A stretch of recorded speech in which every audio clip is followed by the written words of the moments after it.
Steve Baker, Affinity Water. Hi, Steve. Thank you for joining the Affinity Water podcast series again today. It is a very special podcast because you're our history man and you are about to retire. That's right, yes. A couple of weeks' time I'm off, and then I'll be history myself, I think. Okay, well, you will be much missed, but first of all, tell our listeners where we are today. We're at Stevenage Depot, which is where I began my career with the company on the 20th of August 79. So how many years is that? 44-ish, just under. Well, that really is a milestone for you and for Affinity Water.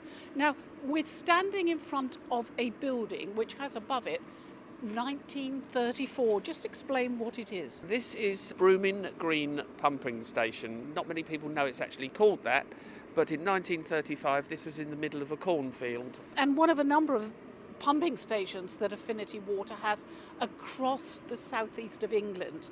And it's 3.8 million customers that the water company serve, the largest water-only company in the UK today. But a really important history behind these pumping stations. Yes, there are. Say 1934 this was put up, and it looks in pretty good condition. Yes, these sort of pumping stations appear over the company's area in the most sort of surprising of places. I mean, this is just now a thing people drive round, but without thinking about it.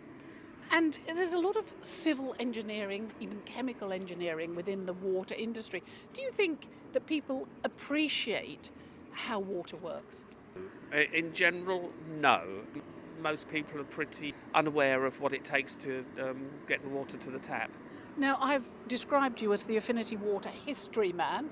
If we are to look at the history of Affinity Water as a water company, we say it's 170 years old, but really, it dates from the Middle Ages, some of its history. They were generally privately funded. Affinity and its predecessors has always been private.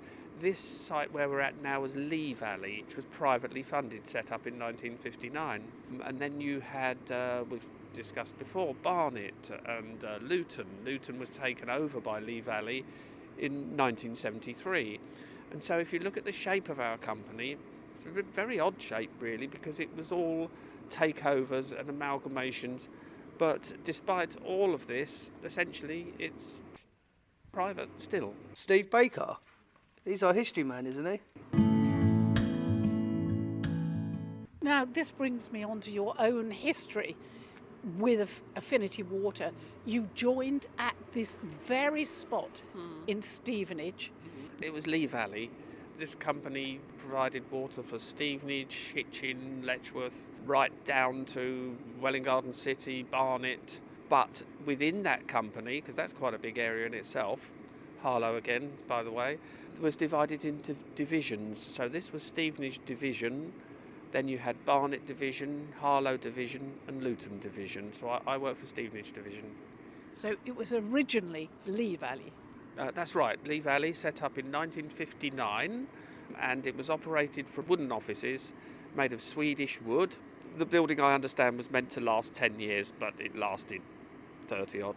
Well, let's just walk over to that very office that you're speaking about. Yeah, come this way, I'll show you where the front door was. Right, we've got some nice background noise from the mechanics of this pumping station, but we're walking now. Does it fill you, do you well up, as they say, Steve, when you see where you joined? No, not so far. I mean, it feels like yesterday, really. Everything seems a lot smaller. The gate was where it always is, here. This is a barrier now, which surprised me a bit. Then there was the 3 parking spaces over there. They were always there. That's where the divisional engineer and divisional manager used to park. There were 3 officers in effect, so they had their own dedicated parking spaces. They're still there today. And then the front of the building was over here, where this side elevation is now, and the door about where those 3 windows are. So there was a couple of steps up, and then to the left you had, where it says stores office now, you had admin office, and you could also pay your water rate there. And then to the right, where those 4 windows are, was the drawing office where I worked. Steve Baker is our history man, isn't he? And And that brings us on to the very reason you joined the water company. It was because you wanted to be an architect. You had another job, but then you got an invitation to come to interview. And what was your first role within Affinity Water? It was a junior draftsman, so I didn't get what they called then a man's wage until I was 18. So for 2 years I was on the lower wage of £36 a week. Tell us why a water company needed a draftsman. We were drawing the mains, the water mains network, the lines, if you like, that's all there were, lines with symbols onto brand new plastic Ordnance Survey base maps. So we were coming away from the old county series maps, a different scale, all measured in roods, chains, those sort of things that nobody uses now, to the base maps, which are 1 to 1250 scale for towns and 1 to 25,000 for rural areas. So the whole of the Lee Valley area had to be completely resurveyed. Steve Baker, he's our history man, isn't he? How many different roles have you performed within your 40-year plus career with Affinity Water? There must be a number of them. Yeah, I think, I tried to have a count up, I think it's 13. So it's like 13 different jobs. So when you say, oh, I've worked there for so many years or something like that, it's never been boring. It's had 13 different roles. And the interesting thing is, and I wouldn't particularly advocate it, and it wouldn't work now anyway, apart from the drawing office one, to get my foot in the door initially, I haven't asked for any of the jobs at all. They've all come to me. So man and boy, a company man.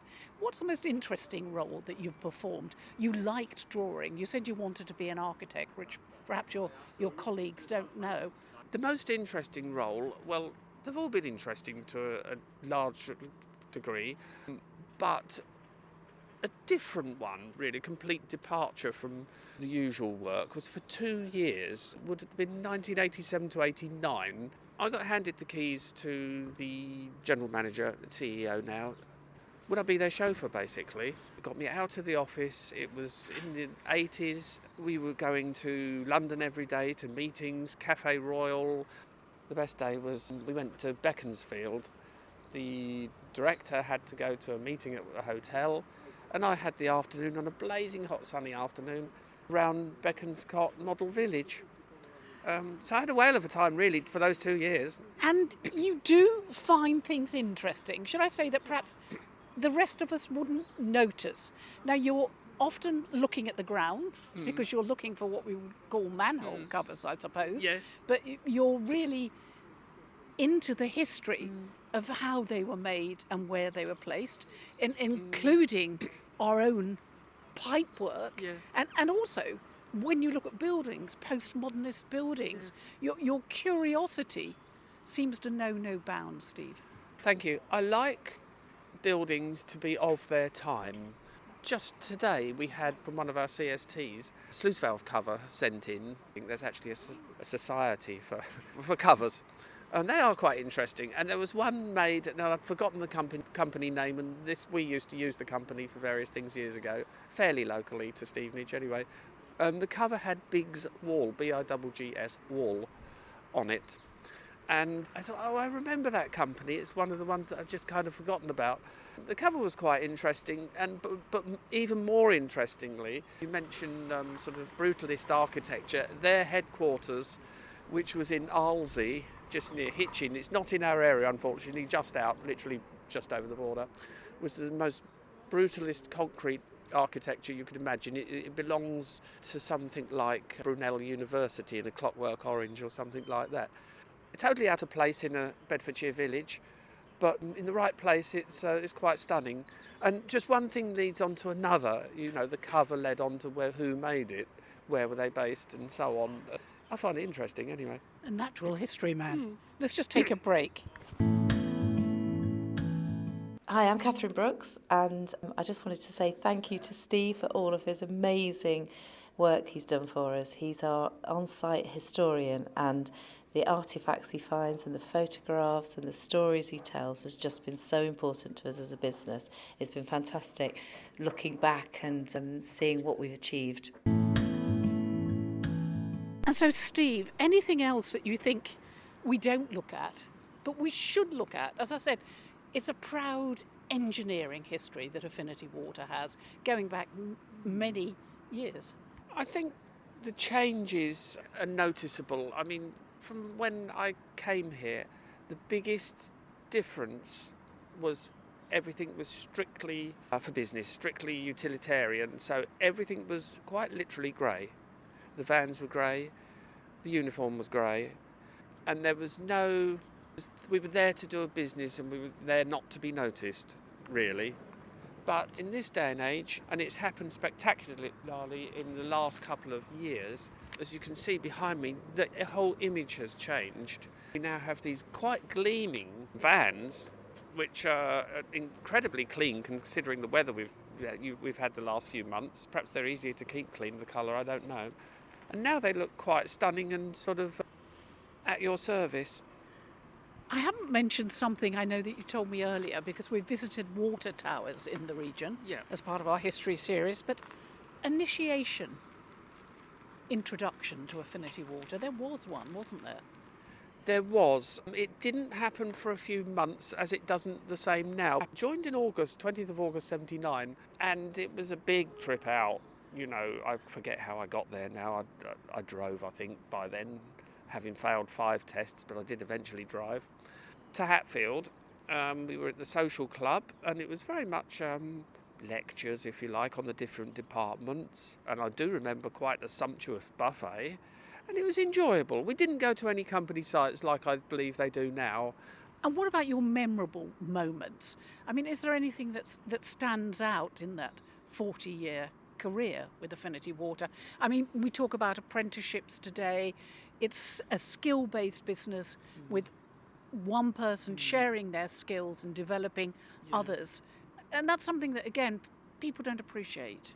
I think I've been fortunate because here left school with some qualifications, but nothing spectacular. I had A-level art, O-level history, O-level geography, abysmal maths. Maths is never my strong point and still isn't. O-level technical drawing, which I suppose was the thing.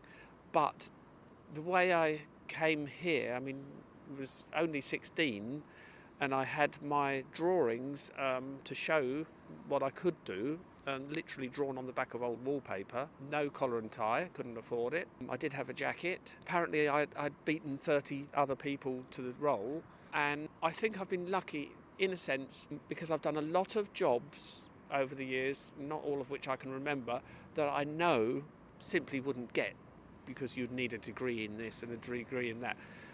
So I think it's all been memorable in a way because I've been able to forge a career from very little qualification. Now, it wouldn't be possible now. And training and learning off others, that's the point. Yes, to a degree. The surprising one of all, though, was when I became a mains laying supervisor, which I presume is a project manager now.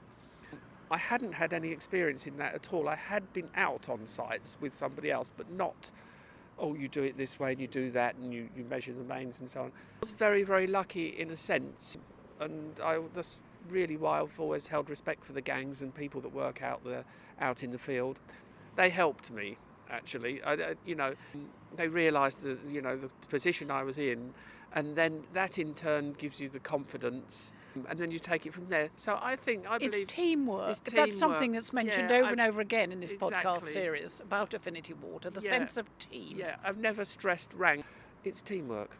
That was an achievement in a sense, going out as opposed to being the technical drawer. Being the technical drawing. And also, when I look round now, I mean, some of the places seem terribly old now. They are getting on. I can think, well, that was my main scheme, or that estate, I did the mains for that. I see my achievements and the team's achievements everywhere I go. That's a lovely memory in a way, but quick fire questions then that have been put to me to put to you by your colleagues who write the wave. What you'll miss?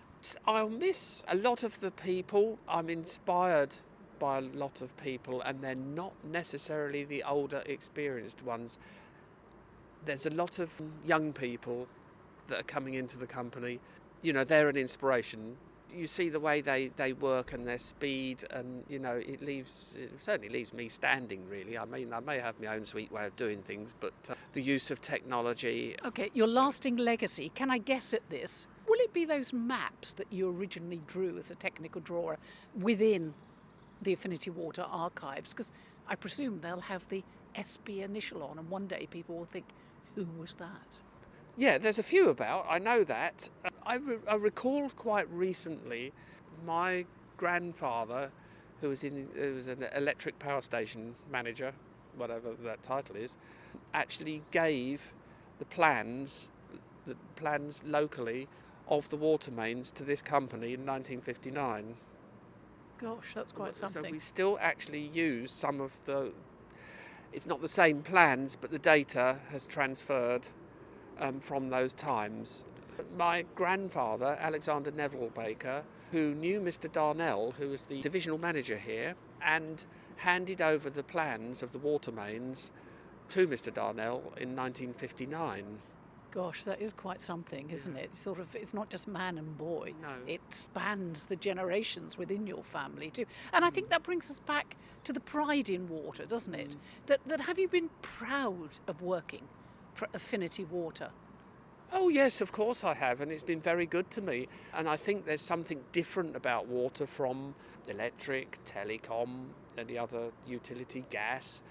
It's very personal to people because, you know, they drink it, they wash in it, and it's still something where until quite recently somebody could actually walk. It used to be common at Bishop's Rise. They used to kind of make a day trip out of it. You'd get a couple maybe pull up in the car and come and pay their water rate.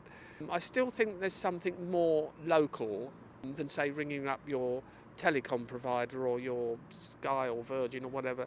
You know, we're still amongst the community. We're not so remote. And in the car coming over here, you did tell me that within that technical drawing career, we used to send out the bills with embossed headings on note paper, nothing electronic or via email then. Yeah. And you did basically send them out yourselves. Yes, when I finished here at this is Stevenage in 1982, I think it was May, and in the end they said, well, you're going to be this printing operator working on the offset litho printing presses at Hatfield, so, you know, here you go. I became this printing operator. I had to do my City and Guilds for that at Watford, College of Printing and Packaging, so that was a 2-year day release. That's something you don't hear of now. And then I became a qualified printer, what I call proper printing, on presses taller than me. And yes, we did print everything from Hatfield, the water rates, the bill, which was on a continuous web. So you had this stack of paper with a perforation down each side, and you set that running. Thousands of them. Yeah, 360,000 twice a year, on top of all the other stationery, bearing in mind no technology whatsoever then, really. So everything was paper driven, and we'd work sometimes at billing time till 9 p.m. at night. Then there was the enveloping on an enveloping machine. So that you had your envelope. We used to provide an envelope for the customer to pay their water rate in, prepaid as well, so we even paid for that. There was usually a couple of leaflets, sometimes a charity one as well. So we used to set that going, and then that used to be chuntering along nicely. So then you felt the confidence to speed it up, go and make a cup of tea, and there'd be the mighty great crunch, and everything would be jammed up, and you'd spend the next half an hour unpicking everything. Should we call that your funniest memory? Yeah, I think it was. I can look back now, but it was blood, sweat and tears at the time. So yeah, thank you for that. I think we will. Good afternoon, Affinity Water. Hi Steve, it's Michelle. Really going to miss your yammering. Me too, Steve. Good luck for the future. All the best, and make sure you pop in. You're always very welcome here. Certainly are, Steve.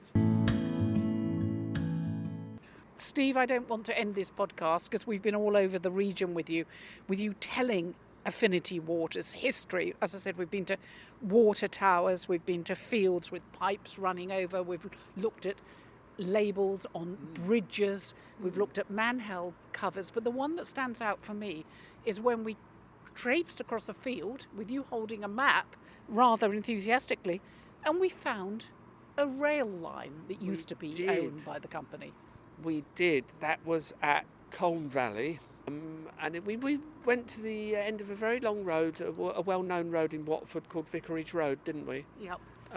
Famous for the football ground the other end. Yeah, we came across this track bed that took the the coal to the pumping station. And people might be surprised to find that that engine is in a museum today. Yes, it's on the south coast in Sussex. But again, a proud engineering history throughout Affinity Waters, 170 years. So many facets. Each company that formed Affinity is very distinctive. I can tell standing here, this is Lee. In Colne Valley, the feel is very different. Not better or worse, just different. Well, on behalf of your colleagues, I'd like to thank you for telling Affinity Water's history through this podcast series, and I'm sure that we will put it in our archives and listen to it for many years to come. But on behalf of your colleagues, again, Steve Baker, happy retirement, and thank you for talking to the Affinity Water podcast series. You've undoubtedly been a huge asset to the company. Thank you. Oh, thank you very much. It's been a pleasure, and if anybody's wanting to sort of read up on any more, there should be around about 800 stories, not all by me, but most of them. Some are on Yammer, on the history group, and why not, if anybody so wishes, add your recollections. Oh, I forgot to ask this. Are you handing over to anybody?